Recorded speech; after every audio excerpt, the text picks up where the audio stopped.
અવંતિકાપુરી એટલે આજનું ઉજ્જૈન. ઉજ્જૈનના અંદર મહાપુરુષ એક રાજા ભોજ થઈ ગયા. રાજા ભોજનો સલાહકાર કાલિદાસ પંડિત હતા. કાલિદાસ પંડિત મહાન પંડિત થઈ ગયા. અને કાલિદાસ પંડિત ને સવારમાં દરરોજ બગી તેડવા આવે, એક બગી રાજા ભોજને તેડવા જાય. હવે આ બગી દરરોજ તેડવા જાય, ડ્રાઈવર બદલે. હવે ડ્રાઈવરો બદલે, એમાં રાજા ભોજ કમ્પ્લીટ થઈ અને રાજમાં આવવા નીકળે. અને કાલિદાસ પંડિત કમ્પ્લીટ થઈને રાજમાં આવવા નીકળે ત્યારે ગોરાણીને એમ કે હું જાઉં છું. એટલે ગોરાણી રસોડામાં હોય, જ્યાં હોય ત્યાંથી ક્રોધમાં આવી અને પગમાંથી ચંપલ કાઢીને રાજા ભોજને ઓલા કાલિદાસ પંડિતને 2 ચંપલ માથા મારે, જોરદાર રીહથી. હવે આ વાતની 15 દીએ કોઈએ રાજા ભોજને કીધી કે તમે પંડિતને મહાન ગણો છો અને પંડિતને દરરોજ એના ગોરાણીમાં 2 ચંપલ મારે. એટલે રાજા ભોજને એમ થયું હોય ને આવો મહાન પંડિત છે ને ગોરાણી તક હા અમે જોયું, ઓલાય જોયું, બધાને બોલાવ્યા, પૂછ્યું કે હા ભાઈ બાપુ અમે કઈ ન હોય પણ અમે જોયું. એમાં રાજા ભોજે એક દી કાલિદાસ પંડિતને પૂછ્યું કે આ વાત સાચી છે કે હા બાપુ વાત સાચી છે? મને પૂર્વજન્મનું જ્ઞાન થયું હતું. પૂર્વજન્મમાં ઈ ગધેડી હતી અને હું કાગડો હતો. અને કુંભારે એના માથે લગડા નાખીને એને ભાઠું પીડ્યું. હું દરરોજ 3 સાંચ મારતો અને એનું માઉસ ખાતો હતો. એટલે હવે મને જ્ઞાન છે કે આવતા જન્મમાં ઈ કાગડો થશે અને હું ગધેડી થવાનો. અને 3 મને ચાંચ મારશે, એ ન મારવા હાટું અત્યારે 3 ચંપલ ખાઉં છું દરરોજ. એ 3 ચંપલ મારી લે અને હું રાજી ખુશી આવું છું. એટલે મારે પુનઃજન્મમાં ગધેડો થવું પડે નહીં. આવી વાત થઈ. રાજા ભોજ આ વાત સ્વીકારી અને થોડાક દી પછી એક દી કીધું કે બાપુ સંગ દોષ લાગે. એ કે સંગ દોષ થોડો લાગે, સંગ આપને શું કરે ગમે ને બે ચીક બાપુ બહુ ભૂલ કરે. તો કેમ તક હું તમને કહીશ. પછી એને એક બહુ મહાન પંડિત બ્રાહ્મણ, પણ મૂર્ખ બ્રાહ્મણ, એટલે આવો મહાન પંડિત પણ છતાં એ અવગુણ એનામાં હતા. એટલે અવગુણ હતા એને ત્યાર કરીને રાજા ભોજને કીધું કે મારે જવું છે યાત્રા કરવા 4 ધામની, અને આ ગોરદાદા તમારે રહેશે. હવે ઈ ગોર એની હારે રે અને એમાં રાજા ભોજની દર સોમવારે સવારી નીકળે અને વૈષ્ણવ વાણિયાના હોવ રાજા ભોજને ભગવાન માને.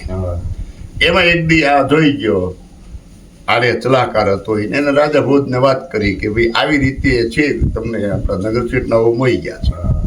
રાજા ભોજને દેખાડ્યા. રાજા ભોજને એમ થયું કહો આને મળવું હોય તો કેમ મળવું, કે સાધુને માને તો સાધુ બનીને આપણે ત્યાં જઈ.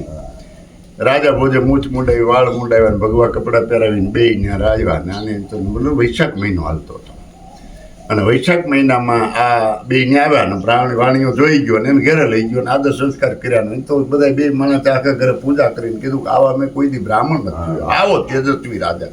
તો રાજા હતો એટલે તેજસ્વી જ હોય. થોડાક સમય બેઠા પછી કીધું જમવાનું બનાવી નાખી, વાંધો નહીં. હું બનાવું તો રસપુરી બનાવી. એટલે જમાદાર કેરી લેવા ગયા શેઠ અને આને એના હાહુ એ લોટ બાંધ્યો ને આ પોતે કેરી ગોળવા બેઠા. એક કેરી ગોળી રસનો નીકળ્યો, બીજી કેરી ગોળી રસ. આ તો એને ઓલા પુનઃ કરીને આવ્યા હતા ને. પછી આને વિચાર કર્યો કે આ હારું. પછી હો બોલ્યા એને હાહુને કીધું કે થોડી હળાહળ કળજુગ બેસી ગયો કે મારા બાપ રાજા ભોજની દાનત બગડી, નહીંતર આછીતી ન થાય.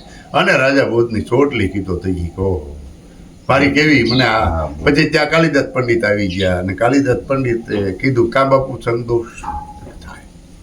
એટલે સંગ એવા માણસનો હોય કે તમને ધર્મના નજીક લઈ જાય, સત્યના નજીક લઈ જાય. એવા માણસનો સંગ કરો, તમારી ખેતી સારી થાય, તમને સલાહ આપે, આ બિયારણ હોવાય, આ ખાતર નખાય, આમ કરાય, આ દવા ચટાય, આ કરાય, આ છોકરાઓ માટે આ કરાય. આવા સંગ આવી સલાહ આપનાર જ્યારે જ બેહાય, બાકીના વાહ કરી નીકળી. નહીતર સંગ દોષ લાગે.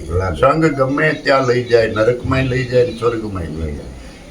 પાનબાઈ ને ગંગા સતીએ પાનબાઈને કીધું કે સંગ તું કરો તો એવા નરની કરજો પાનબાઈ, એવા નરની એવાની કોઈની સંગત કરજો. અને તોરલે જાડેજાને કીધું કે વચન વિવેકી હોય નરને નારી. વચન એટલે તમે જે બોલ્યા ભૂલ થઈ ગયું હોય તો હા પાડી દેવાય, ભૂલ થઈ ગઈ તો ભૂલ સુધરે ને સુધરે. એક ભૂલ ને દાટવા માટે આપણે 100 ભૂલ કરી.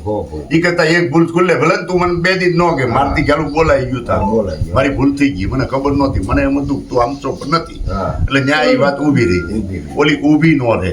એટલે સંગ જે માણસને ક્યાં લઈ જાય નક્કી નથી. અને રાજા ભોજ જેવો કોઈ અત્યાર સુધીમાં રાજા નથી. એની 32 પૂતળાની વાત છે. આપણે કોઈક દી આનંદ હોય ત્યારે કરશું કે એક સિંહાસન હોય, સિંહાસન દટાઈ ગયું હોય, એ સિંહાસન વીર વિક્રમનું હોય છે અને એ સિંહાસન રાજા ભોજ બેહવા જાય ને એને બધી વાતો આવે અને એવી 32 વાત છે, 32 પૂતળા છે ને એ રાજા ભોજ એ એક પૂતળી વાત કરતી જતી હોય ને સ્વર્ગમાં જતી હોય એ વાત બહુ મોટી છે. પણ કોક દી આનંદ કરશું. આ યજ્ઞમાં મને મજા આવી અને અમે આ તને યાદ કરતા ને તું ગાડી ત્યાં કે બાપુ કે ઘડી ખબર અંબે માત કી જય.